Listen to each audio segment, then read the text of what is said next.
Papa Dudut. Ako nga pala si Rita, 30 years old.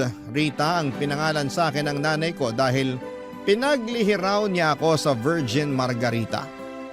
Kaya siguro yun na rin ang naging paborito kong inumin sa tuwing nasa bar ako at nakikipagkasiyahan sa mga kaibigan ko. At Virgin Rita rin ang lagi kong ino-order sa tuwing nasa date ako. And speaking of date ay may nangyari ilang buwan na ang nakakaraan at gusto ko sanang ibahagi ito sa inyo. Lagi akong sawi sa pag-ibig. Sa aming magkakaibigan, ako na lang ang hindi pa nagkakaroon ng stable na relasyon. Ako na lang lagi ang single. Ako na lang lagi ang abay sa kasal. Hindi na nakakatuwa lalo't ako lagi ang tampulan ng mga tanong sa pamilya ko kung kailan naman ako ang susunod. Ang susunod daw na magkaroon ng asawa. Susunod na magkakaroon ng anak. Nakakarindi na ngang mapakinggan ang mga tanong na ito. Hindi na nakakatuwa ang pressure. Seryoso naman ako sa relasyon kaya lang ay minamalas lang siguro sa lalaking napipili ko. Nakailang relasyon na rin ako at hindi nag-work out ang mga yon. Nalungkot ako kasi alam ko na ginawa ko naman yung best ko. Bakit hindi yun nakita ng mga naging karelasyon ko? Isang gabi mag-isa akong nasa bar, hindi ako sinipot ng kadate ko. Mas lalo lang akong nanlumo sa sitwasyon ko hanggang sa bigla na lang akong lapitan ni Osang. Kaklase ko nung elementary. Hindi kami naging close at yon siguro ang unang beses na nagkita kami ulit, Papa Dudut. Ang alam ko ay hindi na siya nagpatuloy sa pag-aaral sa kolehiyo. Pero nung nilapitan niya ako ay talo niya pa kaming mga nakapagtapos. Ang syala ng itsura niya, mas pinaganda pa siya lalo ng damit at alahas niya. Pwede na siyang ihilera sa mga mayayaman at mga tagapagmana.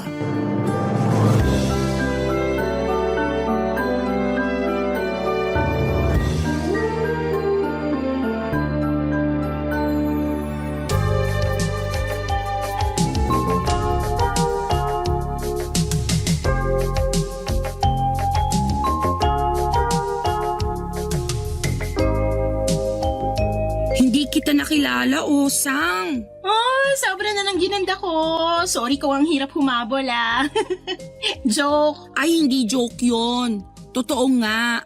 Ang hirap humabol sa ganda mo. Sinuwerte lang siguro sa buhay. Sana all swerte. Maganda ka rin naman. Ikaw nga tong laging pinapadala ng love letters ng mga lalaki sa kabilang section natin nung elementary tayo. Kung maganda ako, edi sana may boyfriend o asawa na ako ngayon. Hindi naman yan ang basihan ng kagandahan, no? Sinasabi mo lang yan kasi walang kahirap-hirap na nakadikit sa iyong kagandahan. Alam mo, hindi ka naman kulubot. Pero ang lakas mo makaampalaya ha. Mabuti pa samahan muna kitang uminom. Kwentuhan tayo. Anong drinks mo? Libre ko. Wow! Libre mo nga. Pwede bang isama mo na yung dinner ko? Hindi pa kasi ako kumakain eh. Kahit mag-take out ka pa para sa breakfast mo, walang problema. Sobra naman kung pati almusal dadamay mo pa. Pero kung mapilit ka, bakit hindi? Bakit ka nga pala nandito?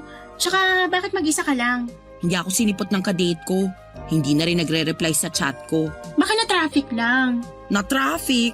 Nakailang palit na ng mga tao dito sa bar pero wala pa rin siya. Nalusaw na ang makeup ko. Pangatlong patong na to pero wala pa rin siya. Hayaan mo na, hindi mo deserve ang ganong lalaki. Hindi naman nakakatulong yung sinasabi mo ngayon. Alam ko, sawi pa rin ako. Ganito na siguro talaga. Magiging single na lang ako forever. Huwag mawala ng pag-asa, may darating pa. Ikaw, kumusta ka? May asawa ka na ba? Asawa? Wala no. Ay, salamat. Nabawasan ang inggit ko sa'yo. Pero marami naghahabol sa akin. At bumalik na naman ang inggit ko. Hindi ka naman dapat mainggit sa akin, no? Pwede ka rin namang habulin ng mga lalaki katulad ko. Na all talaga hinahabol. Ano bang feminine wash mo para magaya ko, ha? Tingnan mo na, sense of humor mo palang benta na. Idagdag mo pa yung bewang mo na malahita lang sa lapad. Take note po, kasasamgyupsal ko lang kaninang tanghali, ha? O diba, kailangan mo lang maging confident. Hindi. Kailangan ko ng reto. Ireto mo na ako, please. Yung mga napagpilian mong humahabol sa'yo, ibalato mo na sa akin. Ayoko nang maging single. Kukuhanan kita ng bago. Wag na yung mga tira ko. Akong bahala sa'yo. Baka pwedeng mag-request. Gusto ko sana, gwapo, tapos mayaman. Marami akong kakilala. Huwag ka mag-alala. Akong bahala. Hindi ka mababakante, girl. Ganyan na ganyan ako. Bilib na talaga ako sa feminine wash na gamit mo. Pasend ng link ha, para ma-order na yan. Ibulong ko sa'yo mamaya. Pero ngayon, kain muna tayo? Order ka lang kahit ano. Libre ko lahat, pati take out mo. Marami akong nalaman kay Osang. Madalas daw ay nasa ibang bansa siya at doon nakikipag-date. Tinanong ko kung meron siyang karelasyon pero sinabi niyang hanggang fling lamang siya dahil masyadong maraming pinagpipilian na manliligaw niya. Vocal naman ako sa pagsasabi na naiinggit ako sa kanya dahil gusto ko talagang maging ligawin din. Alam ko na mas maganda naman ako sa kanya pero mas madiskarte siya at mukhang mas ma-appeal dahil pinagkakaguluhan nga siya ng mga kalalakihan. Isang bagay na hindi ko man lang na-experience. Madalas kasi yung mga lalaki iniiwasan ako lalo na kapag gusto ko ng pag-usapan ng future. Ready na kasi akong mag-asawa. Yung aasawahin na lang ang wala. Kaya mabuti na lang at nakita ko ulit si Osang. Hindi man kami naging close noong nag-aaral pa lamang kami pero after ng pagkikitang yon ay naging malapit na kami sa isa't isa. Inasahan kong meron talaga siyang irereto at nagkatotoo naman. Tinawagan niya ako at sinabing meron daw siyang irereto sa akin. Timothy daw ang pangalan. Mayaman at single. Tagilid lang ako sa edad dahil 50 anyos na siya. Pero nakumbinsi ako ni Osang na maganda ang ganong edad dahil seryoso na raw at hindi palikero. Doon ako naniwala. Binigyan pa ako ni Osang ng damit at sapatos. Sinama niya ako sa kondo niya at nalula ako sa mga gamit niya. Ultimo rice cooker niya alam kong hindi ko afford. Sinama niya ako sa kwarto niya para makahiram na ako ng damit at sapatos. Pagkatapos noon ay inayusan din niya ako at nang mapaharap ako sa salamin ay nabigla ako sa itsura ko. Ang ganda ko pala kapag naaayusan. Nang matapos kami sa pag-aayos ay nagmadali na rin kaming pumunta sa bar kung saan namin kikitain si Timothy.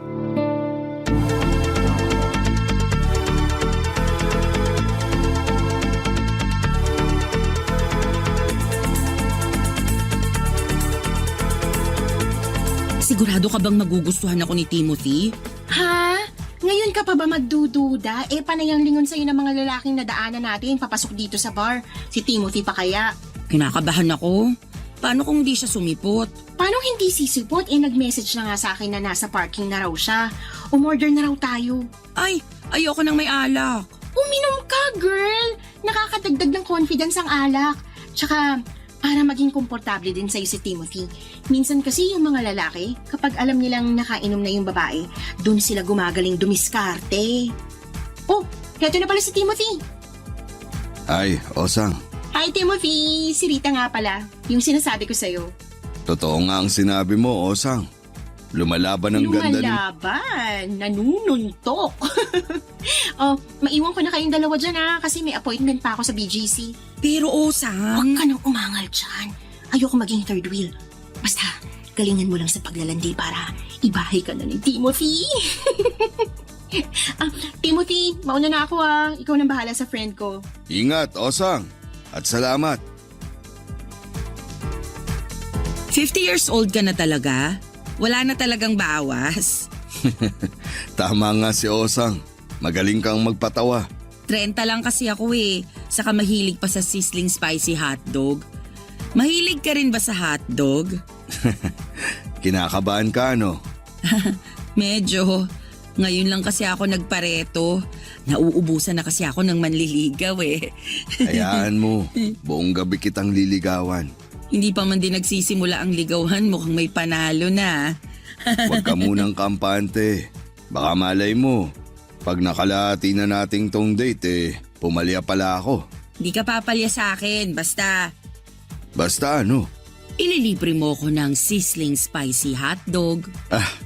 Seryoso ka pala talaga sa sizzling spicy hotdog. Pero meron akong mas gustong seryosohin. Ano yun? Ikaw, Hindi ko napaghandaan yun ah. hindi ko rin naman kasi napaghandaan ang pagdating mo sa buhay ko. Alam mo, ang daming tao rito sa bar ngayon. Baka gusto mong lumipat. Hanap tayo ng mas tahimik na lugar. Sa simbahan na ba ang tuloy natin? Sa hotel. Sa hotel? May alam akong hotel na nagsaserve ng masarap na sizzling spicy hotdog.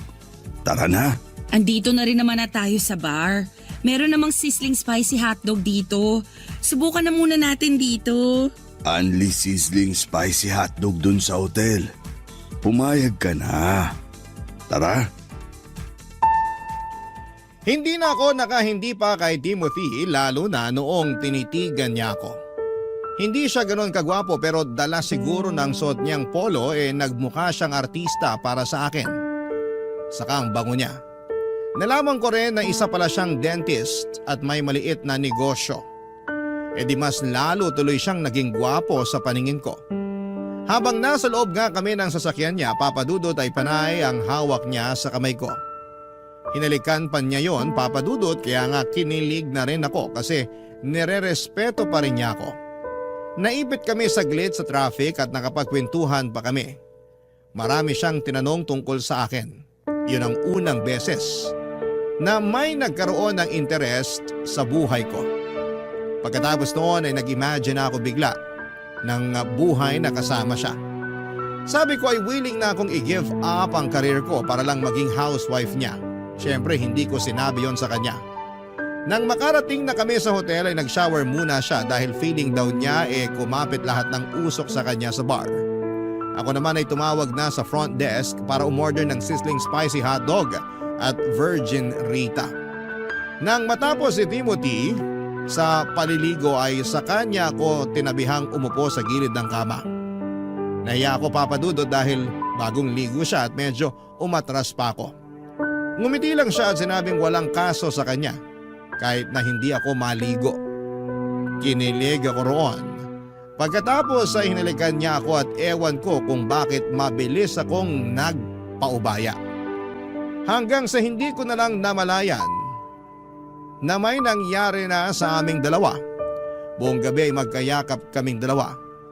Pabangon-bangon lang kami para magpapak ng sizzling spicy hotdog. Sinabihan din niya akong manood ng TV at nakailang beses na may nangyari sa amin ng gabing yon. Kaya naman mabilis din akong nakatulog. Pagkagising ko ay umaga na. Mag-isa ko na lang sa kwarto, hinanap ko si Timothy pero nag-iwan na lamang siya ng note at sinabing hindi na niya ako ginising dahil may biglaan daw na appointment sa kanyang clinic. Sinabi niyang bayad na lahat ng in-order kong sizzling spicy hotdog at ang kwarto. Inengganyo pa niya akong umorder ng breakfast ko dahil nag-iwan siya ng 5,000 piso para sa akin. Papadudot, kinilig ako dahil may lalaking nagbigay sa akin ng pera. Pero nawala agad yon nang maalala kong hindi ko pala nakuha ang Facebook o cellphone number niya. Papadudot. Barangay Love Stories. Barangay Love Stories. Hindi ko muna pinaalam kay Osang ang nangyari. Umaasa ako magpaparamdam pa rin si Timothy at naghihintay lamang ako ng update kay Osang tungkol kay Timothy. Nakakahiya kasi kung ako yung magpapahabol or maghahabol, samantalang si Timothy naman itong mukhang interesado sa aming dalawa. Panay ang check ko sa cellphone at mabilis kong sinasagot kapag may tumatawag. Mabilis naman akong madismaya kapag nalaman kong mga rider lamang pala ito na nasa labas ng bahay para iabot ang parcel ko. Panay din ang check ko ng Facebook ko para i-check kung nag-send ng friend request si Timothy o kaya ay kung nag-PM na siya sa akin. Ginawa ko na rin public ang profile ko sa Facebook para mabilis malaman ni Timothy na ako yon. Kaya lang ay 2 linggo na ang nakakalipas pero wala pa rin.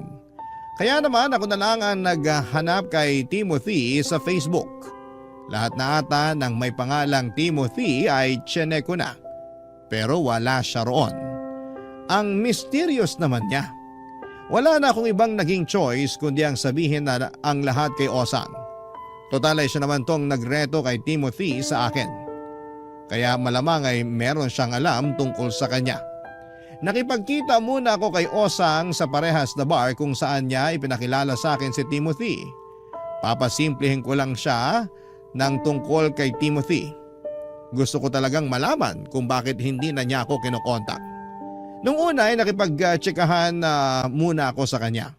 Nalaman ko na kababalik lamang niya from Singapore kaya kasama ang kanyang manliligaw. Nakaramdam naman ako ng pagkainggit. Nalaman ko rin na meron siyang bagong manliligaw at balak siyang idala sa Paris. Mapapasana all ka na lamang talaga kay Osang. Noong natapos na siyang magkwento, saka naman ako naglakas ng loob para magtanong tungkol kay Timothy. Nakatatlong virgin Rita ako bago ko binuksan ang topic tungkol sa pang-ghost sa akin ni Timothy Papadudut.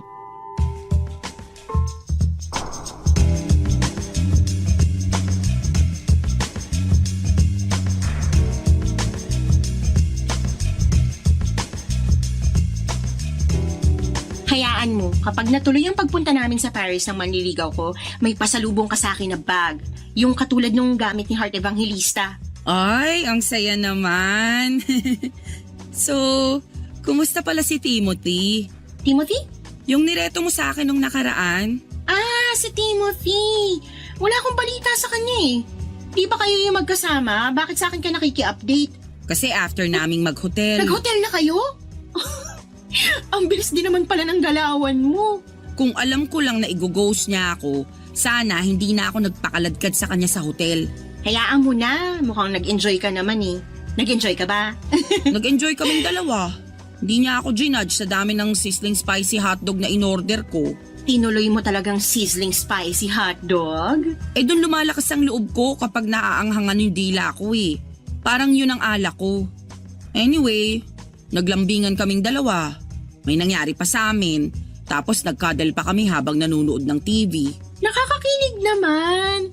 Konti na lang ako na yung magsasana all dito ah. Sige nga, magsasana all ka pa ba sa sitwasyon ko kapag nalaman mo na kinabukasan, bigla na lang nawala si Timothy? Hindi man lang siya nagpaalam sa akin. Hindi ka ginising? Hindi, napasarap ang tulog ko kasi nga nakarami ako ng sizzling spicy hotdog.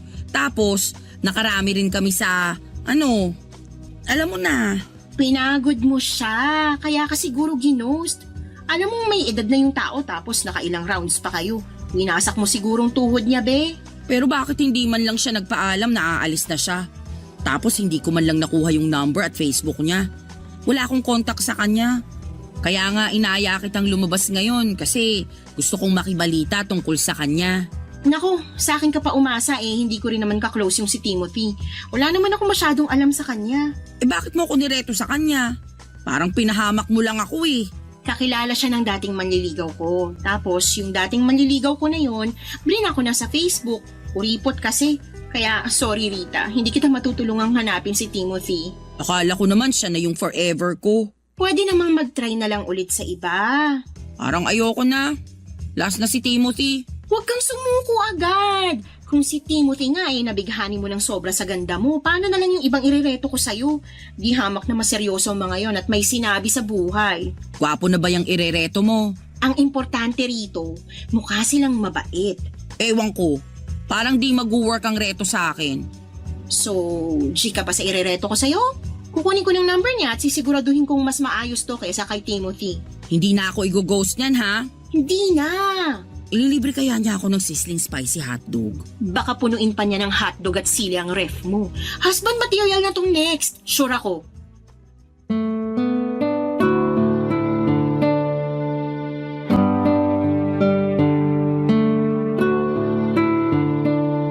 Pinanghawakan ko ang salita ni Osang. May tiwala naman ako sa kanya lalo na noong sinabi niyang husband material na ang next na irereto niya sa akin. At para makabawi, nilibre niya ako ng kahit na anong pagkain. Nag-take out na rin ako para naman may makain ako kinabukasan. Nawala na rin kahit papaano ang sama ng loob ko kay Timothy dahil alam kong mapapalitan naman yon ni Osang na mas matino at hindi na manggo-ghost. Yun naman kasi ang pinangako niya. Inaya ko kinabukasan ni Osang para magpasalon. Pinakulayan niya ang buhok ko at pinaayos ang kilay ko. Pagkatapos ay pina-foods pa niya ako at pina-facial treatment na rin. Nilibre niya ako para ma-relax ako at mawala na ng tuluyan si Timothy sa isipan ko. Effective naman yon lalo na nung nakita ko kung gaano ako kaganda. Malamang kapag nakita ulit ako ni Timothy ay babalakin pa niyang i-check-in ako. Siyempre hindi na ako papayag noon. Naka-move on ako sa kanya at ready na ako sa next. Makalipas nga ang ilang araw, nagbalik ako sa kondo ni Osang. Muli niya akong pinahiram ng maisusuot. Nasabi ko kasi sa kanya na wala talaga akong masyadong damit panlabas. Naintindihan naman niya at nakaramdam pa siya ng awa sa akin. Binigyan na rin niya ako ng mga napaglumaan niya. Masaya akong tinanggap ang mga yon at malaki talaga ang pasasalamat kong nag-cruise muli ang landas namin ni Osang. Dahil sa kanya ay umayos ang tingin ko sa sarili ko. Hindi ko na dinadown ang sarili ko at nabawasan na ang inggit na nararamdaman ko sa ibang tao. At nung sumapit na ang araw ng pagkikita namin ng bagong nireto sa akin ni Osang, halos hindi na ako mapakali. May takot pa rin na baka maulit lang ang nangyari pero inassure ako ni Osang na hindi na yon mangyayari. Dahil matinuraw si William. Ang bagong lalaki na nireto ni Osang para sa akin.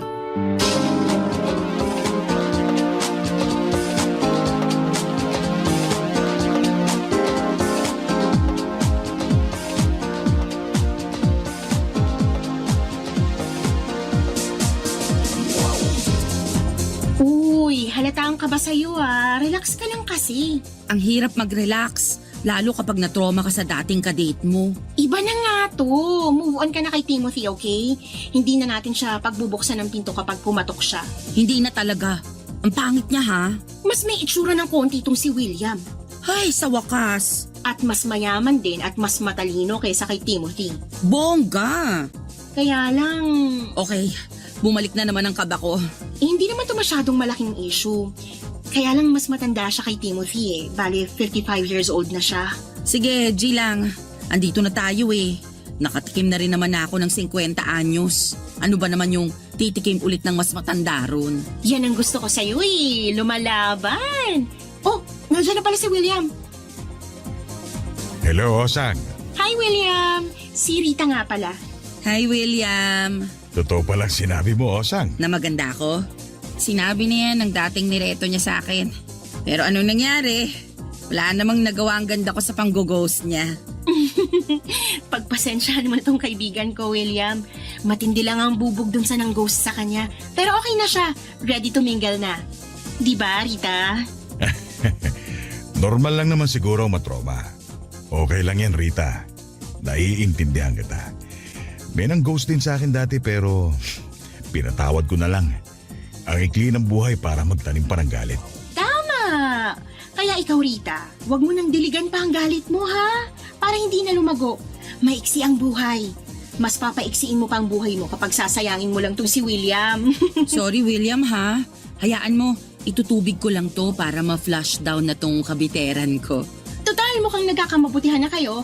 Pwede na ba akong umalis? Maaga pa kasing flight ko bukas. Okay na kayo rito? Okay na okay. Ingatan mong kaibigan ko, William, ha? Mamahalin ang ganda niyan. Rita, tsikahin mo na lang ako pagbalik ko ng Pinas, ha? Bye and enjoy! Balita ko, mahilig ka raw sa sizzling spicy hotdog, sabi ni Osang. Pass na muna ako sa sizzling spicy hotdog. May hindi ako magandang experience dyan. Iba na lang ang papapakin ko. Kahit anong gusto mo, ibibigay ko sa'yo. Magsabi ka lang. Parang gusto ko naman ngayon ng sizzling spicy sisig. Mahilig ka sa sizzling, ha? Nagsisizzle din kasi ang alindog ko. Charot! Naniniwala naman ako.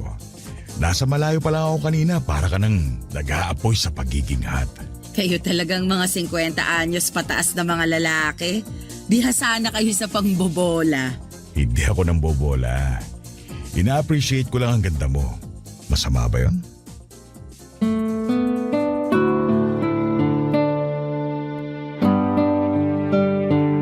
Kinilig ako sa mga papuri ni William. Ang hirap talagang maging marupok. Palibasa ay hindi ako palaging nakakatanggap ng papuri kaya kapag meron ay pinapatos ko na at hindi pinapalagpas pa. Nagkape lamang kami ni William at hindi raw siya umiinom ng alak. Dagdag points yon para sa akin. Alam kong seryoso na siya. Nagkukwentuhan kaming dalawa at marami na rin akong nalaman sa kanya. May mga maliliit siyang negosyo at nagkaroon siya ng asawa pero nagkahiwalay na sila matagal na. Wala naman daw silang naging anak. Nakahinga ako ng maluwag sa mga nalaman ko. Kinakabahan kasi ako na baka sa edad niyang yon ay gawin lamang niya akong kabit. Natawa na lamang siya at sinabing wala siyang planong mangabit. Masyado raw siyang busy sa negosyo niya para magdagdag pa ng sakit ng ulo. Nakarami na ng punto si William sa akin. Lalo na nung inaya niya akong maglakad-lakad para magpababa ng kinain. Kung saan kami napadpad, nanakit na nga ang mga paa ko lalo't naka-heels pa nga ako noon. Sinabi ko sa kanya na uuwi muna ako para magpalit ng suot at tinatid naman niya ako pauwi sa bahay.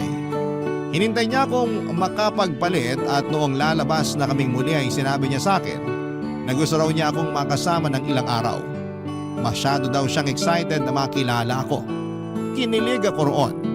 Sinabi niya na mag-check-in na lamang kami kahit 4 na araw lang.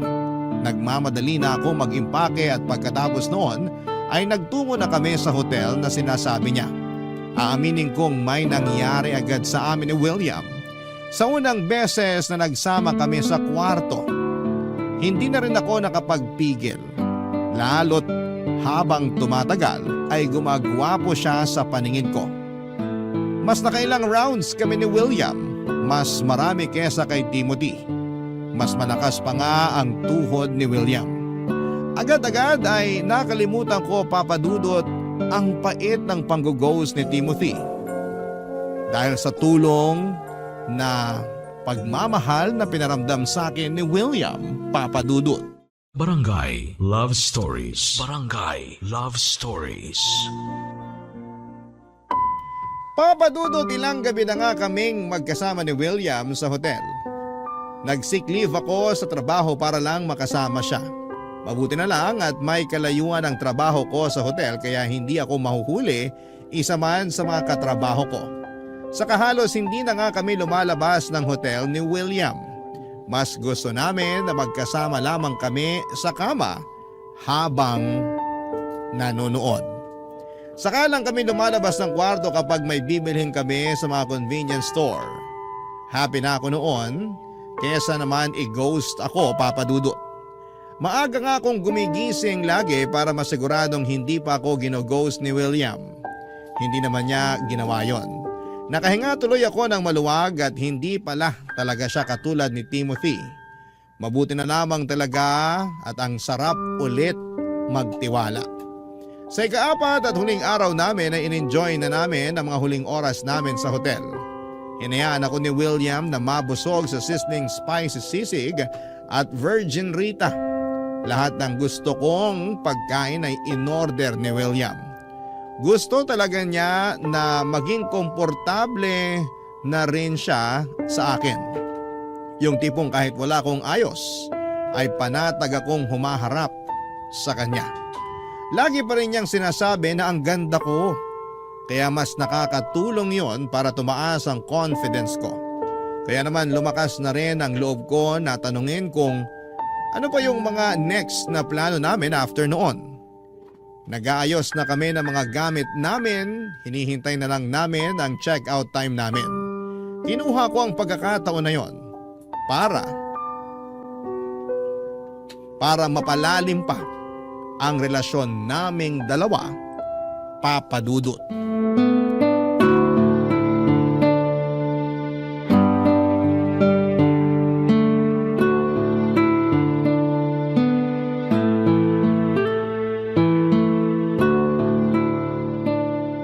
ba yung bagong post ni Osang sa Facebook? Wala akong Facebook eh. Ano ba yan? Sige, kahit mag-texta na lang tayo. Okay lang naman. Masipag naman akong mag-text. Ano bang meron sa post ni Osang? Nasa Paris siya ngayon, di ba? Ang dami niyang ganap. Ang ganda pala talaga ron. Oo. Maganda ron. Nakapunta ka na? Isang beses lang. Uy, isama mo naman ako next time. Ipasyal mo naman ako ron. Pero syempre, mahal nga naman doon. Masyado lang akong ambisyosa. Kahit sa La Union na lang tayo mamasyal, okay na ako ron. Hindi pa kailangan ng passport. Maganda rin sa La Union.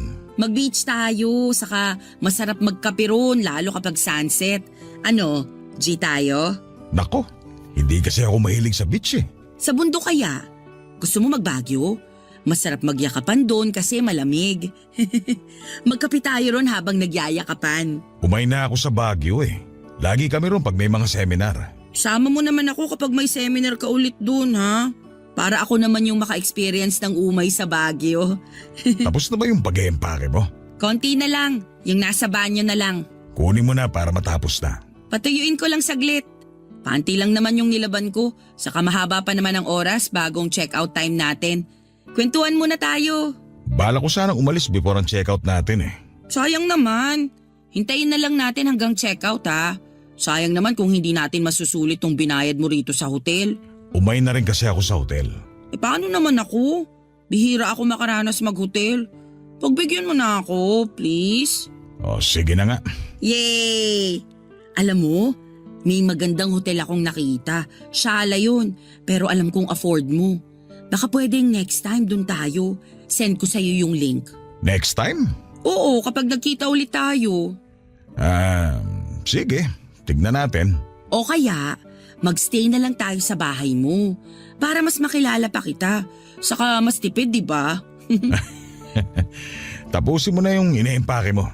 Mabilis lang ang oras. Alam mo, nakakahalata na ako sa'yo. Ano naman nakahalata mo?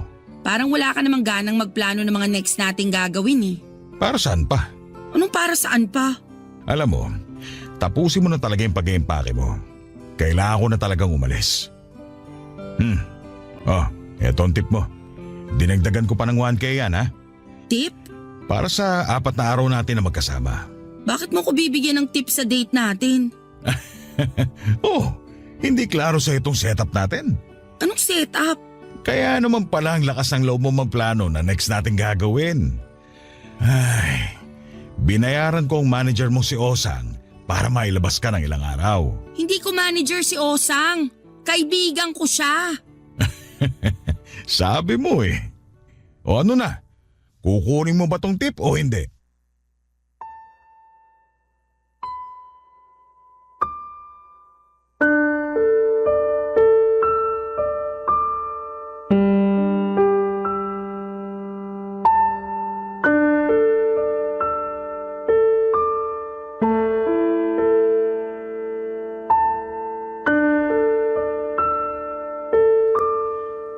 Papadudod para akong nanliit habang pilit na inaabot ni William ang ilang libong piso sa palad ko.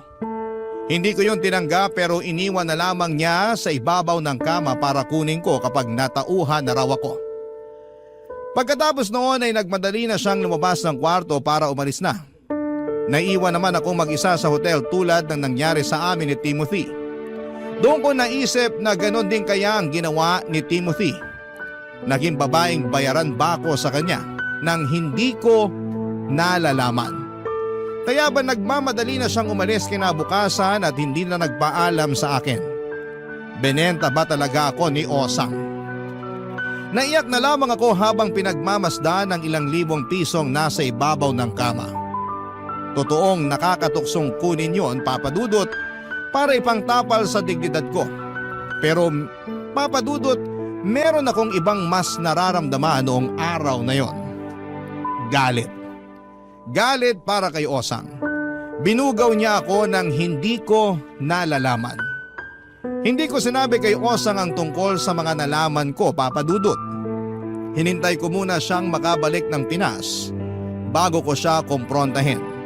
Panay ang check ko ng update sa Facebook niya para malaman kung pabalik na nga ba siya. Ilang araw din ang tinis kong hintayin bago umuwi si Osang. Minessage ko siya kaagad at nakipagkita ako sa kanya. Hindi naman ata nakahalata si Osang. Pumayag siyang makipagkita sa akin sa bar kung saan niya ako laging inihaharap sa mga nirereto niya sa akin. Nanginginig ako noon, Papa Dudut, habang papalapit sa kanya. Gusto ko na siyang sabunutan noon pero gusto ko siyang mismo ang umamin sa mga panggagamit niya sa akin. Nang makita niya ako ay sinalubong niya ako at saka bineso. Naramdaman niya ang panginginig ng katawan ko. Inisip niyang gutom lamang ako o kaya naman inorderan niya ako ng makakain. Tahimik lamang ako noon at nakamasid sa kanya habang nagkikwento siya sa mga nangyari sa kanya sa Paris, Papa Dudut.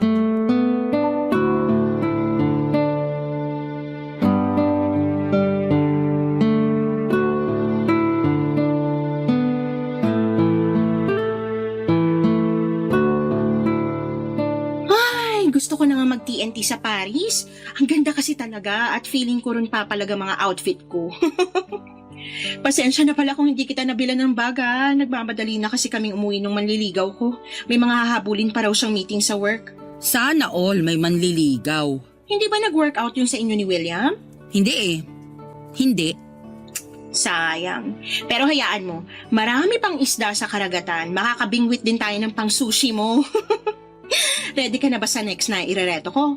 Irereto o ibubugaw? Haha? Anong sinasabi mo dyan? Inamin sa akin ni William na binugaw mo ko sa kanya. Ginawa mo akong babaeng bayaran. Isa kang bugaw. Well, yeah. At proud ka pa? Sa itong pinagkakakitaan ko eh. Pati ba kay Timothy binugaw mo ko sa kanya? Nakakainis kasi yung si Timothy. Sabi ko naman sa kanya, wag aalis agad nang hindi nagpapaalam sa'yo para hindi sumama ang loob mo. Wala nang mas magpapasama pa ng loob ko sa ginawa mo ngayon sa akin. Pero nag-enjoy ka naman, diba? Tsaka nag-promise sila na magbibigay sila sa'yo ng tip. Pati nga sa pagkain, tiba-tiba ka eh. Lahat ng maaanghang sa menu, in-order mo, girl. Binenta mo ko, Osang. Mali yun. Kung gusto mo, kunin mo ang kalahati ng binayad sa akin ni na Timothy at William para fair. Anong fair dun? Binenta mo ko, Osang. Binenta mo ko nang hindi ko alam. Nakikinig ka ba? Kasi alam kong hindi ka papayag. Talaga? Kalimutan na lang natin ang nakaraan. Magsimula ulit tayo. Ang kapal naman ng mukha mo para maisip na may masisimulan pa ulit tayong bago. Hindi mo kasi alam kung gaano kalaki ang kitaan sa ganitong kalakaran eh. Kung papayag ka maging manager ako. Wow! Makinig ka muna. Alam kong hindi maganda tong simula natin, kaya pwede pa natin tong ayusin. Wala nang aayusin, Osang. Sinira mo na lahat. Lagi ka nagsasana all sa buhay ko, di ba? Ayaw mo bang sila naman ang magsana all sa buhay mo? Di ba dati nakwento mo na sawa ka na sa trabaho mo? Wala akong sinasabing ganyan. Baka nga inassume ko lang yon, pero girl naman, mukha kang haggard nung una kitang nakita. Tapos nung nadiligan ka na ng mga customer at inabutan ka pa ng tip, ang ganda mo na kaya bigla. Saan papunta ang usapan na to, Osang? Ang gusto ko lang puntuhin, baka gusto mong ituloy na to. May kadate ka na, may pera ka pa. Hindi ganito ang klase ng date na gusto ko. Sa simula aayawan mo talaga, pero kapag naranasan mo na kung paano gastusan ng mga lalaki, ang sarap kaya sa pakiramdam. Baka ikaw lang. Oh, come on, Rita. Huwag mong sabihin sa akin na hindi ka nag-enjoy habang naglulustay sa'yo ng pera sina Timothy at William. Hindi makatarungan tong ginawa mo sa akin. Hindi mo sinagot ang tanong ko. Huwag na tayo magplastikan. Ako lang to, Rita. Pwede ka magpakatotoo. Ang saya, di ba? Asawa ang hanap ko, Osang. At pwede mo yung mahanap sa trabahong to. Basta masipag ka lang mag-book at malay mo, isang araw, may mapaibig ka. Kung alam mo lang kung ilang prosti nang naging housewife ngayon dahil sa trabaho na to.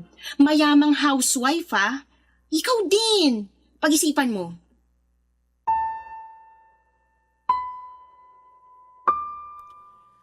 Natahimik ako sa huling sinabi ni Osang, Papa Dudut. Totoo nga kaya na pwede ko ring ma-experience na maging housewife kung sa dadaanan ko ang pagpoprosti. Napansin ni Osang ang pagdadalawang isip ko at kinuha niya ang oportunidad na yon kaya mas gagawin niya ang lahat para makumbinsi ako. Nilabas niya ang tablet niya at ipinakita niya ang iba't ibang mga prosti na nagkaroon na ng asawa dahil sa trabaho nila.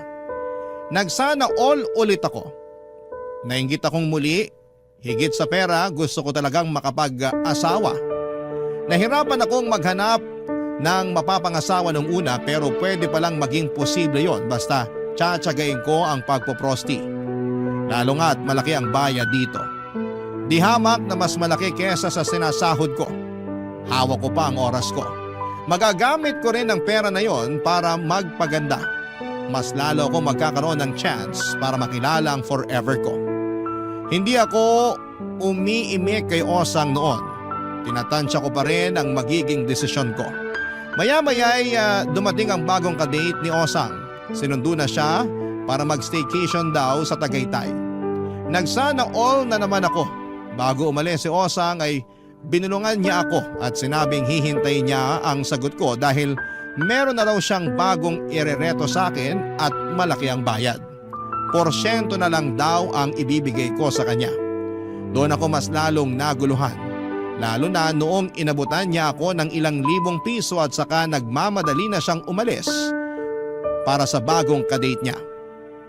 Naiwan ako mag-isa sa bar at pinag-iisipan ang susunod kong hakbang. Ano ba sa tingin ninyo ang dapat kong gawin? Sana ay magawa ninyo akong tulungan sa problemang kinakaharap ko sa ngayon.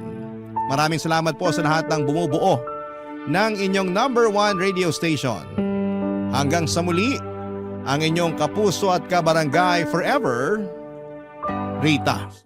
Dear Papa Dudut, good day po sa inyo at sa mga kabarangay natin na taga-subaybay ng Barangay Love Stories.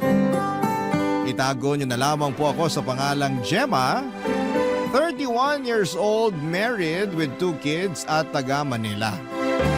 Nito ko lang na-discover ang programa ninyo dahil na rin sa best friend at high school classmate kong si Riz. Mahilig kasi yon sa mga drama at love story na ume-ere sa radyo. Kaya naman nirecommend niya ang Barangay Love Stories ni Papa Dudut. Sinabi rin niya sa akin na subukan ko raw magpadala ng sulat sa inyong estasyon para maitampok ninyo ang aking kwento at mapayuhan ako ng mga kabarangay natin. Kaya naman, nagpadala agad ako ng email. Meron po akong asawa na pangalanan na lang natin na Kokoy. Isa siyang magaling na engineer. Bukod doon ay responsable rin siyang tatay sa 2 naming anak na babae. Mabuting huwaran, mapagmahal at nasa kanya na ang lahat. Sabi ng mama ko ay napakaswerte ko kay Kokoy dahil siya ang napangasawa ko. Bukang bibig din siya ng mga pinsang kong babae na nangangarap na makatagpo ng isang real-life Prince Charming. Kaya naman sobrang proud ako sa mister ko lalo na nitong 2024 lang ay na-promote siya sa kanyang trabaho. Sobra siyang naging busy sa araw ng promotion niya pero hindi ko nakalimutang mag-celebrate sa bahay pagdating niya. Nagluto ako ng paborito niyang pagkain, bagay na ikinatuwa niya ng husto. At bago kami matulog ng gabing yon ay hindi ko nakalimutang batiin ulit ang asawa ko.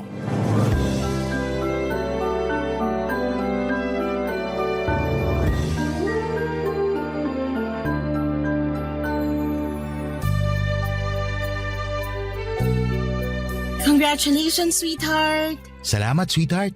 Naku, hanggang ngayon, hindi pa rin ako makapaniwala na promoted ka na sa gusto mong posisyon.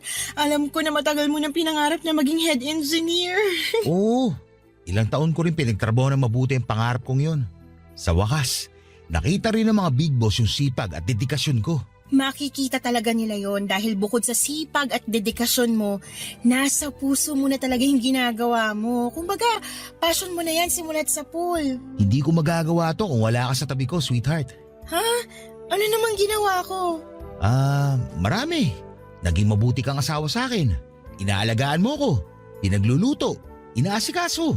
Kaya nga mas naging madali sa akin ng lahat kasi kasama kita. Hindi ko maintindihan.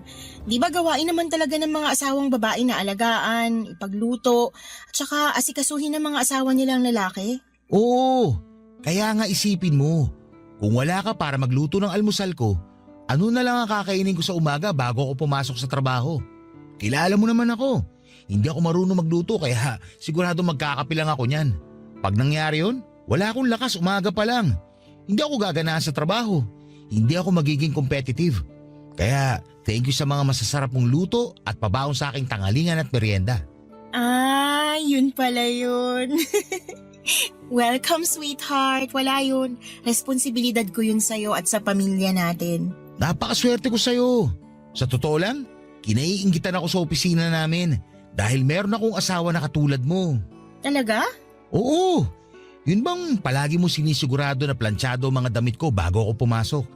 Kaya nga kagalang-galang ang tingin sa akin ng mga kapwa ko empleyado doon. Yung iba kasing may asawa na katulad ko kulang na lang na habulin ng plancha ang mga damit nila. Bakit? Hindi ba pinaplansya ng mga misis nila yung damit nila? Hindi. At ewan ko kung bakit. Siguro kasi hindi sila kasing swerte ko dahil meron akong ikaw. Nambola ka pa. Hindi yun bola. Totoo lahat ang sinasabi ko. Maswerte talaga ako kasi nasa tabi kita. Kaya naman tong tagumpay ko, tagumpay mo na rin. Proud din ako sa'yo, sweetheart. Ako, salamat. Pero parang nahiya naman ako. Bakit naman? Ewan ko. Pwede ba yun? Feeling ko kasi hindi ko naman deserve yung recognition mo dahil ikaw naman talaga yung na-promote sa ating dalawa eh. Wala naman akong masyadong ginawa. Hindi ko nga naiintindihan yung trabaho mo. Kung may alam man akong gawin, yun lang mga sinabi mo. Magluto, maglaba, magplansya ng mga damit mo, mag-alaga sa pamilya natin. Kaya yung tagumpay mo, sa'yo lang. Kasama ka na rin doon kasi mag-asawa tayo. Di ba? Pag mag-asawa, magkapantay sa lahat? Ganun ba yun? Oo. Kaya sweetheart, dahil na-promote ako, parang na-promote ka na rin. Magkasama tayong aalagwa sa buhay. At pwede mo yun ipagmalaki sa mga kamag-anak mo o sa mga kaibigan mo. Tama ka. Siguradong magiging proud sa'yo sina mama at papa. Correction, magiging proud sa atin.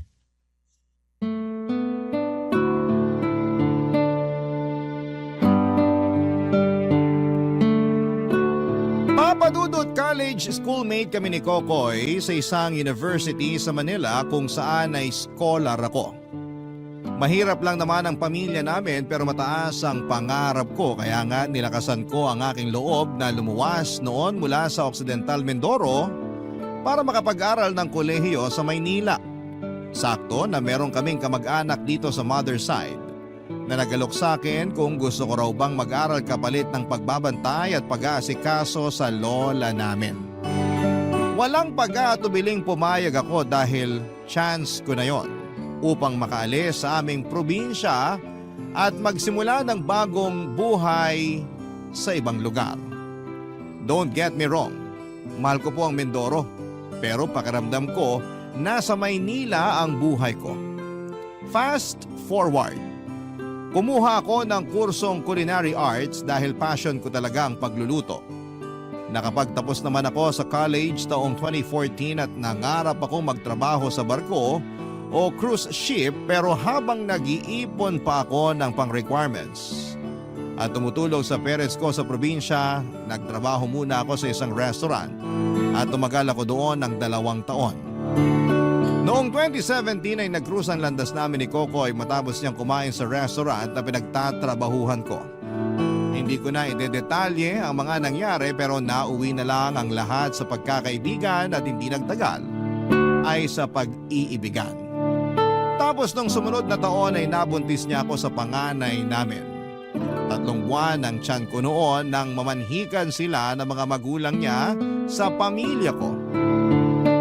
Pagkatapos makaraan lang ng 2 buwan ay nagpakasal na kami ni Kokoy. Doon na po nagsimula ang pagiging housewife ko lalo na nang magkaroon kami ng second baby taong 2021. Yun na rin ang simula ng tuluyan ko nang sinantabi ang aking mga personal na gusto at mga pangarap sa buhay.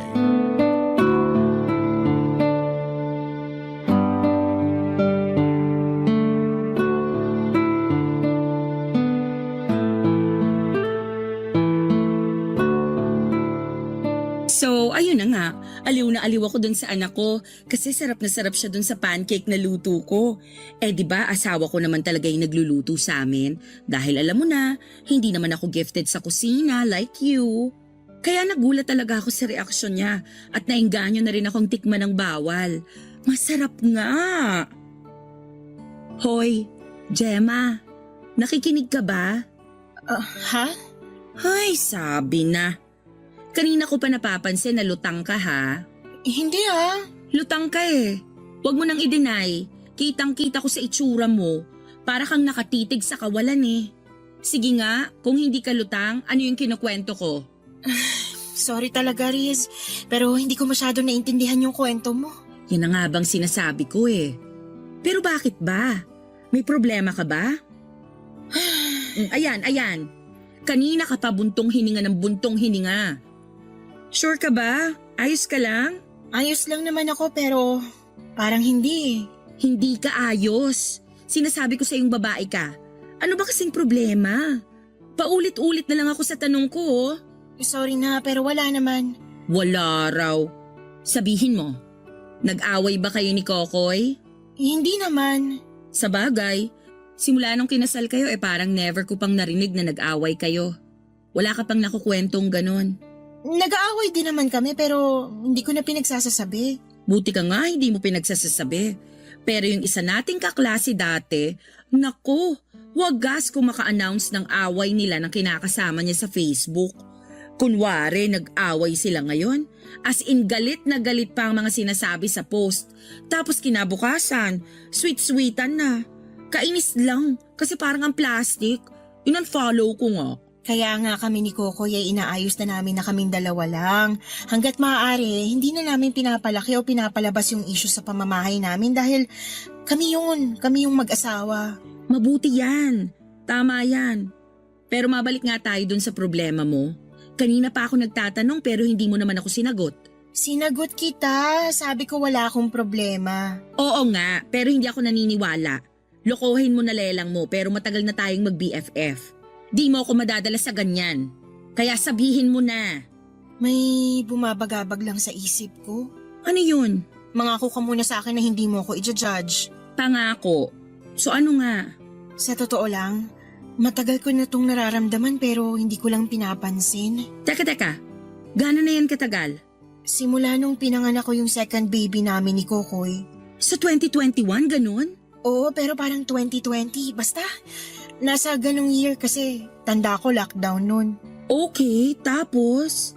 Namimiss ko yung ginagawa ko dati. Yun bang pagtatrabaho sa restaurant. Alam mo naman na passion kong pagluluto. Oo, at yun pa nga yung kurso na tinapos mo, di ba? Oo, kaso kinailangan kong umalis sa trabaho nung nabuntis ako sa panganay namin ni Kokoy. Bakit? Maselan ka ba? Hindi naman, pero gusto kasi ng mister ko na sa bahay lang daw ako. Kaya kahit ayoko sana mag-resign dahil kaya ko pa naman at ayos lang sa management namin napilitan ako. Hanggang sa nagpakasal na kami ni Kokoy at pinanganak ko na nga yung baby namin. Pero lately, napaisip ako kung ano kaya yung buhay ko sakaling natupad ko yung pangarap kong makapag-ipon ng pera pang requirements para makapagtrabaho sa barko, no? Ah, okay. So yun pala yung bumabagabag sa'yo. Hindi naman kahusga-husga yun, girl. Valid yung feelings mo. Kasi kahit ako napaisip din. Alam mo kung bakit? Bakit? May potential ka. Lakas ng fighting spirit mo. Nagulat nga ako nung nag-decide ka na umalis sa atin sa Mindoro para mag-aral dito sa Maynila. Pero kahit na magkakalayo na tayo noon, full support ako sa'yo. Kasi alam ko na mataas ang pangarap mo. Oo, pero don't get me wrong. Mahal ko naman ang mag-aama ko at masaya ako sa pamilyang binuo namin ni Kokoy. Don't worry, naiintindihan kita. Thanks, Riz. So okay ka na ba? Konti. At least, nailabas ko na rin to. Kwentuhan mo lang ako, makikinig ako sa'yo. Sige, pero magmerienda muna tayo. Let's go!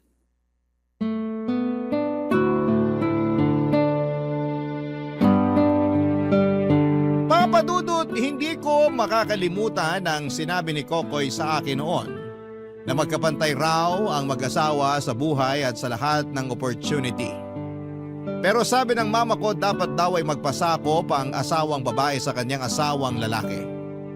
Yun din ang madalas na turo sa simbahan kaya naman sa loob ng ilang taon ay hinayaan ko si Kokoy na dalhin ang pamilya namin lalo na siya ang padre di pamilya. At ako bilang asawang babae ay nasa likod lamang niya upang sumuporta sa kanya. Pero alam ko sa sarili ko na meron akong potensyal, lalo na sa larangang gusto kong balikan. Walang iba kundi ang pagluluto, hindi lang para sa pamilya ko kundi sa ibang tao. Kaya nga hindi ko mapigilang manghinayang kapag naiisip ko kung ano kaya ang buhay ko sakaling hindi ko nakilala noon ang mister ko at wala kaming binuong pamilya. Nangihinayang ako sa posibilidad na sana'y natupad ko na mga pangarap ko makapagtrabaho sa barko at malibot ang buong mundo. Masaya naman ako sa pamilya namin ni Kokoy at mahal ko rin ang mga anak namin. Pero pakiramdam ko ay merong kulang sa pagkatao ko na gustong-gusto kong mapunan ng mga panahong yon. Barangay Love Stories. Barangay Love Stories. Papadudot noong nag-pandemic ay lalong lumiit ang mundo ko. Dati wala namang kaso sa akin kahit na hindi ako madalas nakakalabas ng bahay namin dahil abala ako sa pagiging housewife. Masaya naman ako sa ginagawa ko lalo na kapag napagsisilbihan ko ang mag-ama ko. Pero dahil nga sa mga na-realize ko noong pandemic tulad ng minsang ka lang mabubuhay kaya dapat ay gawin mo na yung best mo para maging masaya, ay nagkaroon ako ng pagkakataon na alalahanin ang mga bagay na dati ko nang ginagawa. Kasama na doon yung mga tao na minsan kong naging kaibigan at kasamahan sa trabaho. Noong nanganak ako ay hindi na ako masyadong naging active sa social media. Dahil kinain ng pagiging nanay at asawa ko ang oras ko. Kaya nga noong nag-pandemic, nagkaroon ako ng pagkakataon na maging aktibong muli online. Nagtuloy-tuloy yon hanggang sa nagka-second baby na kami ni Kokoy. Nagsimula na ako mag-post ng pictures ng mga anak ko sa Facebook. Doon ko rin nakita na successful na sa buhay ang mga kaklase ko noong college. May iba na nasa abroad na nagtatrabaho, may private na chef na rin, may lumipat sa corporate pero promoted na at yung iba naman ay may restaurant business na. Masaya ako para sa kanila. Pero noong naalala ko kung kumusta naman ang estado ko sa buhay ko, ay narealize ko na wala pala akong binatbat sa mga dati kong kaklase, Papa Dudut.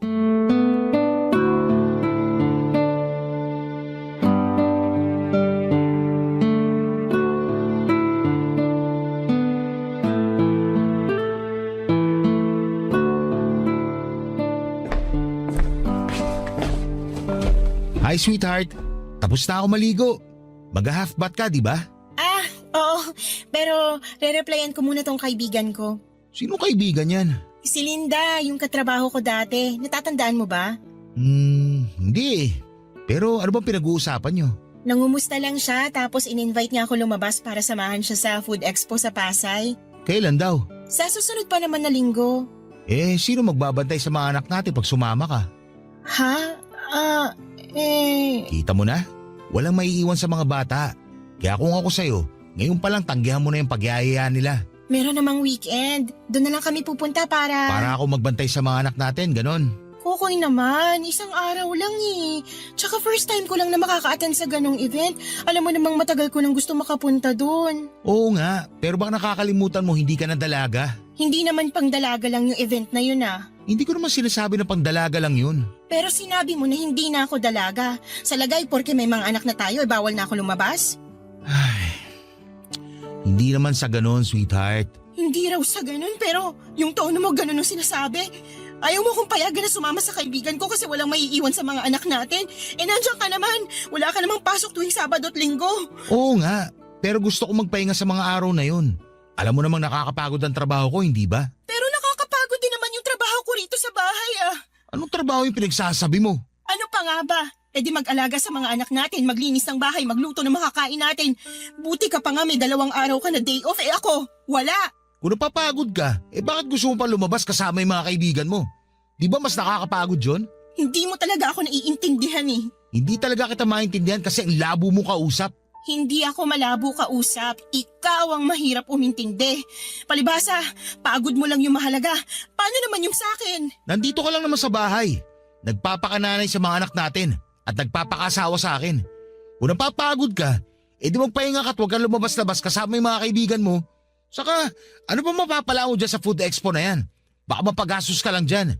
Alam mong mahalaga sa akin yung event na yun dahil malapit yun sa kursong tinapos ko. Hindi lang kami pupunta doon para gumastos. Wala ka namang mapapala dun eh. At paano mo nasabi yan? Matagal ka ng graduate at hindi ka na rin nagtatrabaho. Hindi ka na makaka-relate dun. Malamang, wala ka na masyadong alam sa kursong tinapos mo. Kaya kung ako sa'yo, dito ka na lang sa bahay natin. Ganyan na lang ba kababang tingin mo sa akin? Sweetheart, hindi ganun yun. Hindi raw. Pero kung makapagsalita ka, halatang-halata na tingin mo lang sa akin, nanay ng mga anak natin at asawa sa'yo eh. Bakit? Dahil ikaw lang yung nagtatrabaho? Bakit naman tayo umabot sa ganyan, Gemma? Bakit nga ba? Tanungin mo kaya sa sarili mo. Masyado kang selfish? Papadudot netong taon lang, 2024, nang imbitahan ako ng kaibigan at dati kong katrabaho na pumunta sa isang food expo. Kaya naman tuwang-tuwa ako. Kaya lang dahil hindi ako pinayagan ni Kokoy ay sumama ng husto ang loob ko sa kanya. At mas nadagdagan lamang yon nang tinawag niya akong balat sibuyas. Matapos kong mag-walk out sa pag-uusap namin. Ewan ko kung emosyonal lamang ba ako dahil malapit na ang period ko o sadyang masakit lang siyang magsalita. Alam niya na passion ko na talaga ang pagluluto at gustong gusto kong pumunta sa event na yon kaso'y hindi niya ako sinuportahan. Pakiramdam ko ay wala akong karapatang magtampo sa pamamahay namin dahil housewife lamang ako at si Kokoy pa rin ang bumubuhay sa aming mag-iina. Pero noong mga panahong yun ay hindi ko na napigilan ang sarili ko na magalit sa kanya dahil pakiramdam ko ay sobrang unfair niya sa akin. First time naming magkatampuhan ng mister ko ng malala at hindi ko talaga siya pinansin ng ilang araw papadudot. Hanggang sa nakarating na sa mama niya ang away namin at agad akong pinuntahan sa bahay para pagsabihan at pagalitan. Mas nadagdagan lang ang sama ng loob ko sa mister ko dahil sa pagiging sumbongero niya at lahat ng yon ay sinabi ko kay Reese. Noong minsan kaming pumunta sa bahay nila sa Pasig kasama ang mga anak ko para makipag-playdate sa anak niyang babae, Papa Dudut.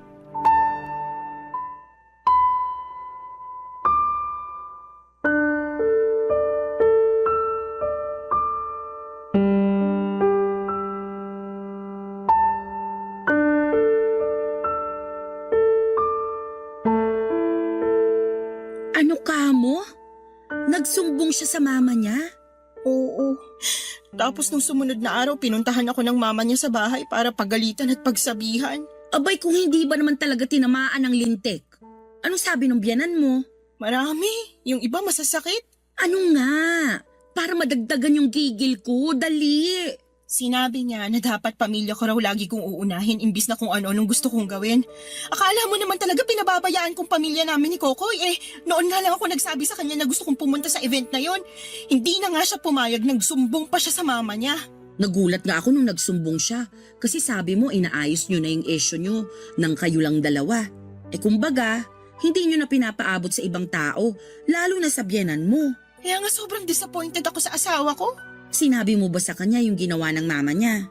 Oo. O anong sabi niya? Wala. Naku talaga naman no. Hindi man lang ba nag-sorry kasi hello, pinagsalitaan ka ng masakit ng mama niya. Hindi. Katwiran niya. Hindi na raw niya kontroladong pag-iisip ng mama niya at sariling desisyon daw na pumunta sa bahay. Ay kaloka.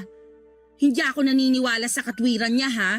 Sobrang pang out of this world. Ewan ko. Pakiramdam ko tuloy ang sama-sama kong nanay at asawa. Hala, bakit naman? Kasi selfish ako. Biruin mo, naisip ko pang umalis ng bahay at ipabantay kay Coco yung mga anak namin porque wala naman siyang trabaho pag weekend. Ano namang masama dun? Anak naman niya yun. Kaya paano ka naging selfish? Pahinga niya raw yun Sus, ikaw nga wala nang pahinga sa pagiging housewife. Yun na nga lang pagpunta mo sa Food Expo yung pahinga mo. Makakagala ka na, may matututunan ka pa. Yun yung hindi maintindihan ni Kokoy. Ayaw niya akong pumunta doon kasi wala naman daw akong mapapala. Hindi na raw ako makaka-relate doon dahil matagal na akong graduate at hindi rin naman daw ako nakapagtrabaho. Ay shucks, sinabi niya yun? Oo. Anak pala siya ng tinapa eh. Anong walang mapapala? Anong hindi makaka-relate? Kahit matagal ka ng graduate at hindi ka na nakapagtrabaho, di ka naman tumigil sa pagluluto. For sure makaka-relate ka pa rin. Baka nga mas magaling at mas maalam ka pa sa ibang mga pumupunta doon pag nagkataon. Ayos lang naman sa akin kung hindi ako yung pinakamagaling at pinakamaalam sa mga pupunta doon. Ang akin lang, kahit minsan, gusto ko naman gawin yung bagay na makakapagpasaya sa akin. Yun yung bagay na hindi maintindihan ni Kokoy kaya nagtatampo ako sa kanya. Kung ako ang nasa posisyon mo, kulang yung tampo. Lalo sinumbong niya pa ako sa mama niya. Ay nako, sinasabi ko sa'yo, magagalit talaga ako sa kanya. Ewan ko, basta masama talagang loob ko sa kanya. Valid yung nararamdaman mo. Nakakasama naman talaga ng loob yung mga sinabi niya sa'yo. Kakasabi ko lang nung huling pag-uusap natin na may potensyal ka. Tapos hindi niya yung nakikita sa'yo. Naturingan pa naman siyang asawa mo. Alam mo, narealize ko tuloy na may pagka-manipulative yung Kokoy na yan. Ha? Paano mo naman nasabi? Achievement lang niya yung mahalaga. Paano naman yung sa'yo, di ba? Masyado siyang pabida. Sorry ha, pero di ko babawiin yung sinabi ko. Papadudot, laking pasalamat ko na lamang dahil nandyan si Reese para maging sumbungan ko. Bukod doon ay nagpapasalamat din ako kasi naiintindihan niya ang pinanggagalingan ko. Ewan ko pero parang tama nga siya nang sabihin niyang parang minamanipula ako ni Kokoy, lalo na sa mga nakalipas na taon.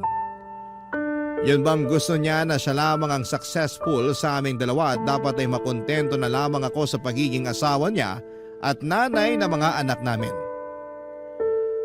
Kaya nga yung tampo ko sa kanya ay mas nadagdagan pa. Naging malamig ang pakikitungo ko sa mister ko pero hindi ko naman kinakalimutan ang pagiging nanay sa mga anak namin. Hindi na lang talaga ako ganong kalambing sa kanya tulad ng dati, Papadudot, dahil sa trato niya sa akin. Inaasikaso ko pa rin naman siya bilang asawa pero unti-unti nang lumalayo ang loob ko sa kanya. At nawawala na ako ng amor sa asawa ko. Barangay Love Stories. Barangay Love Stories. Papadudot, hindi na lang ako naging malamig sa mister ko kundi naging irritable na rin ako sa presensya niya. Doon ko na kasi nakita ang mga red flag niya na pinagsawalang bahala ko noong araw. Una na nga doon yung pagiging self-centered niya, pangalawa achievement lang niya ang mahalaga tulad ng sinabi ni Reese. Pangatlo yung tingin niya sa akin hanggang pagiging asawa lamang niya ako. Pero may isang beses na habang naglilinis ako ng bahay namin ay napatingin ako sa family picture namin at bigla na lamang akong naiyak. Doon ko na na-realize ang buhay na meron ako na kinaiingitan ng marami. Napag-isip-isip ko na wala namang tao na pinanganak na perpekto. At isa na nga doon ang mister ko. Sa totoo lang ay wala namang masama na maghangad siya na maging successful dahil lagi naman niyang sinasabi na para yon sa amin ang mga anak niya. Simulat sa pool ay minahal ko si Kokoy dahil sa pagiging responsable niyang tatay sa mga anak namin.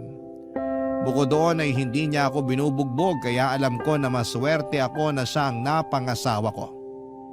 Simula nang ma-realize ko yon ay sinaway ko na ang aking sarili. Pinigilan ko nang mag-isip ng buhay na meron sana ako kung hindi ako nag-asawa kaagad. Wala naman kasing nakakaalam kung magiging successful ba ako o hindi sakaling tinuloy kong tuparin ang mga pangarap ko. Pero ang mahalaga ay yung sa ngayon kung saan ay meron na akong mabuting asawa at mga anak. Hindi ko na rin kinumpara ang buhay ko sa ibang tao, Papadudot. Kaya lang kung kailan naman napag-isip-isip ko na, na mas mahalagang pamilya namin at relasyon ko kay Kokoy ay bigla naman akong may nalaman sa aking asawa.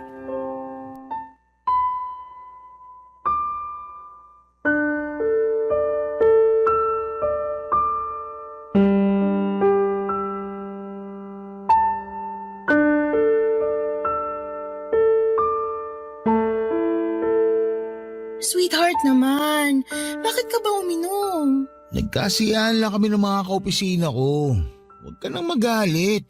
Hindi naman ako galit, pero hindi ka rin kasi nagsabi. Uy! Halika nga, tutulungan na kita para makaupo ka sa sofa. Akin ang braso mo, dali.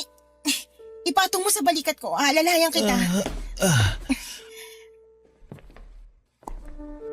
Ayan, umupo ka nga. Aray. Salamat, Tess.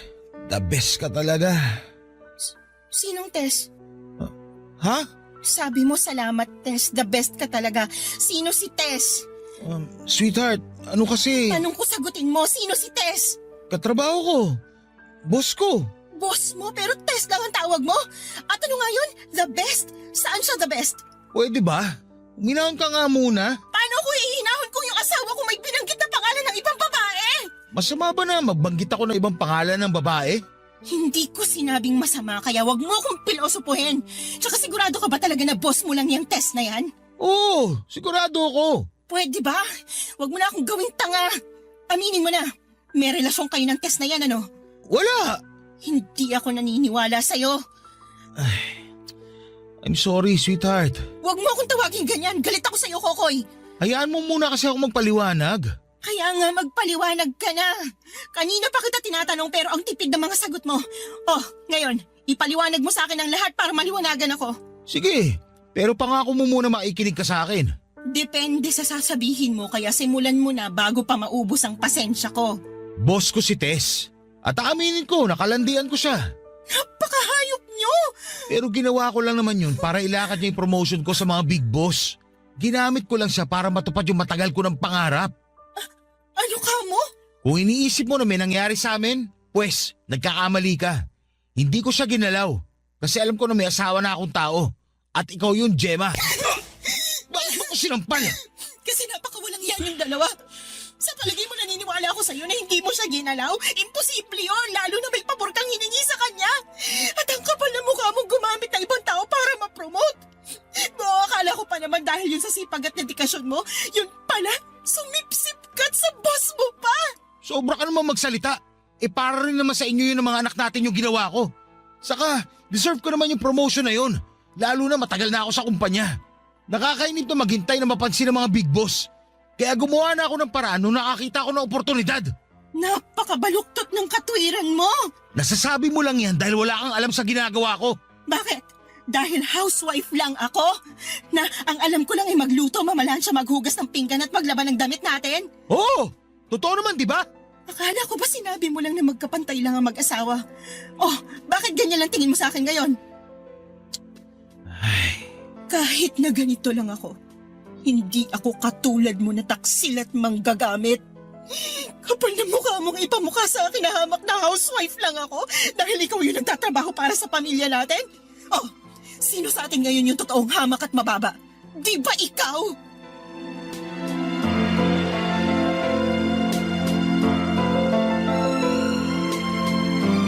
Papa Dudut, galit na galit ako sa asawa ko matapos kong malaman na meron pala siyang kalokohan. Pero mas galit ako sa sarili ko dahil hinayaan ko si Kokoy na tratuhin akong ganun lang. Yun bang asawa lang na nag-aasikaso sa kanya at sa mga anak namin? Yun bang tagaluto, tagalaba, tagaplancha, tagalinis ng bahay? Akala ko kasi kapag ginawa ko ang mga bagay na yon, kapag naging masunurin at mapagpasakop akong asawa sa kanya, ay hindi na siya maghahanapan ng iba. Doon biglang gumuho ang mundo ko, Papa Dudut. Hindi ko kasi akalain na magagawa yon sa akin ni Kokoy. Akala ko ay mahal niya ako. Akala ko nire-respeto niya ako. Nagkamali nga lang ba ako ng lalaking minahal at pinakasalan? o sadyang magaling lang siyang magkunwari at magtakip ng mga kasalanan niya. Sobrang unfair para sa akin dahil ginawa ko naman ang lahat para mapanatiling maayos at masaya ang pamilya namin. Tapos ng dahil lang sa paghahangad niyang umangat sa posisyon niya at magtagumpay ay sinangkalan niyang pamilya namin. Nang gabing yon ay hindi kami magkatabing natulog ni Kokoy. Sa sofa sa sala siya nagpalipas ng gabi habang iyak ako ng iyak sa kwarto namin. Hindi ko na nga namalaya na nakatulog na lamang ako sa labis na sama ng loob. Kinabukasan nagising ako sa amoy ng sinangag na kanin at pritong ulam. Yun pala'y nagluto ng almusal ang magaling kong asawa para sa amin na mga bata. Pero hindi ako lumabas ng kwarto kahit na anong katok niya. Lumabas na lamang ako nang ihahatid na niya ang panganay namin sa eskwelahan dahil kailangan kong bantayan ang aming bunso. Nang umalis si Kokoy, humagulhol ako ng iyak. Doon ako nag-decide na maligo at magbihis. Binihisan ko rin ang bunso namin bago ko umalis para magpunta kina Riz sa Pasig upang magsumbong.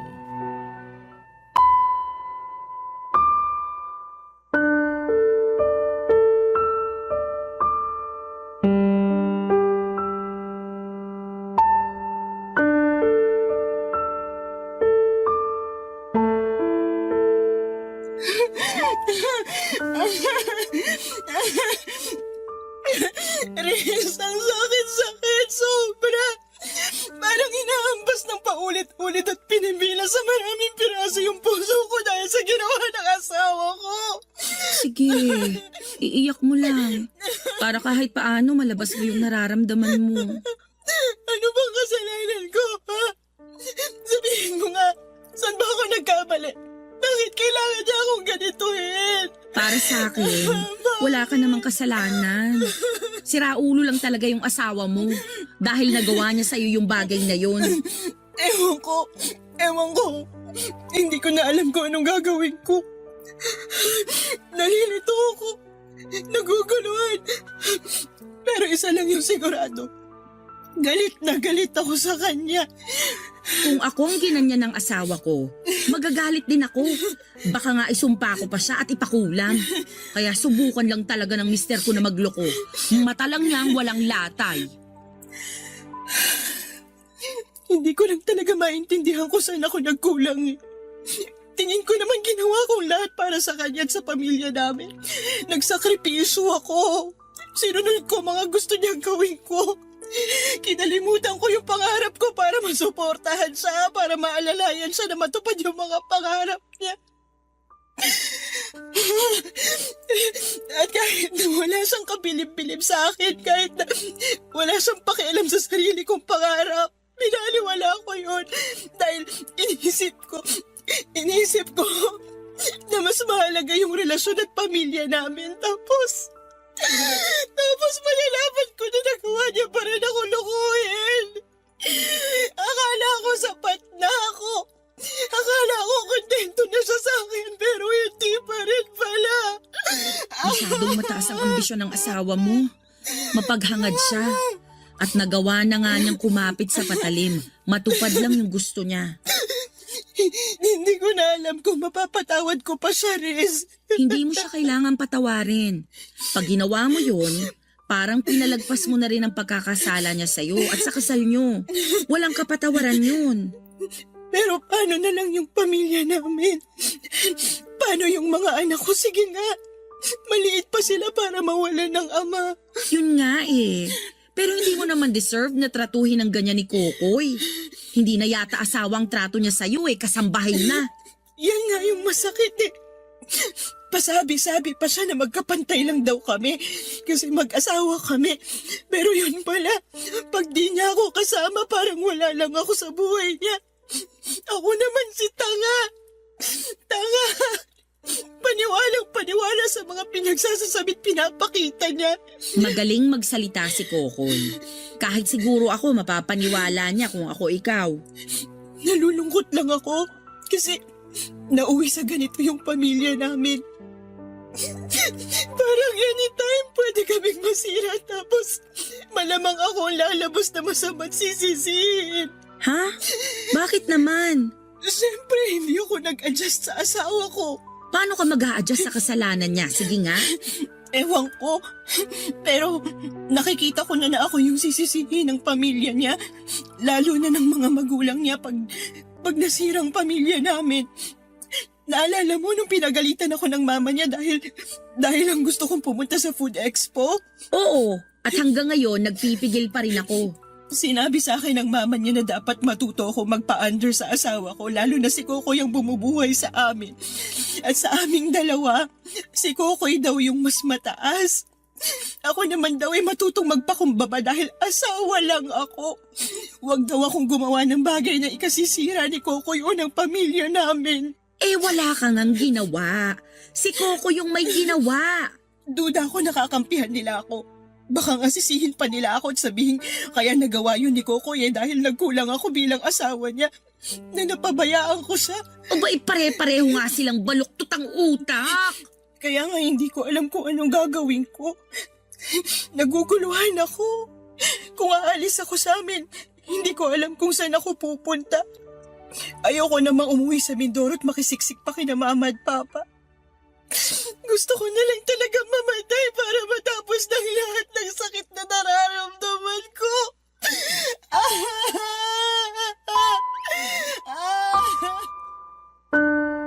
Papa Dudut, inalo ako ni Reese ng mga panahong yon. Hinayaan niya akong umiyak at magsalita. Paminsan-minsan ay binabara niya ako kapag sinasabi ko na gusto ko na lang mamatay para matapos na ang lahat. Hindi raw yon ang solusyon at alam ko naman yon. Pero sobrang gulo na talaga ng isipan ko ng mga panahong yon. Nagstay muna kami ng bunso ko kina Reese at nag-text na lamang ako kay Kokoy na uuwi kinagabihan.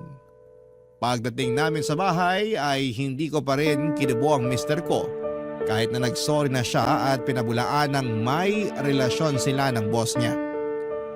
Pero hindi ko na siya pinakinggan dahil pagod na ako ng mga panahong yon. Natulog na lamang ako at umiyak at nasasaktan at nagpatuloy ang pagiging malamig ko sa kanya hanggang sa mga sumunod na araw. Kapag nasa trabaho si Kokoy ay nagkukulong ako sa banyo at umiiyak habang sinasaktan ang sarili ko. Kung ano-ano kasing senaryo ang pumapasok sa utak ko. Na baka may milagro silang ginagawa ng boss niya sa opisina nila.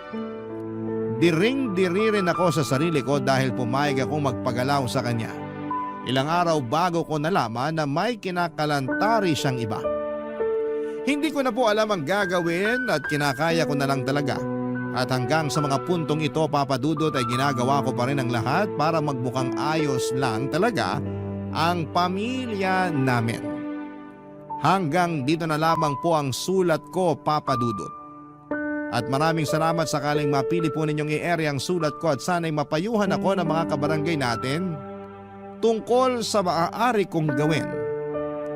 Kung ito tolerate ko ba ang mister ko at patawarin na lamang ang kasalanan niya o tuluyan ang kumawala sa kasal namin kasama ang aming mga anak. God bless and more power sa inyo. Ang inyong forever kapuso at kabarangay, Gemma.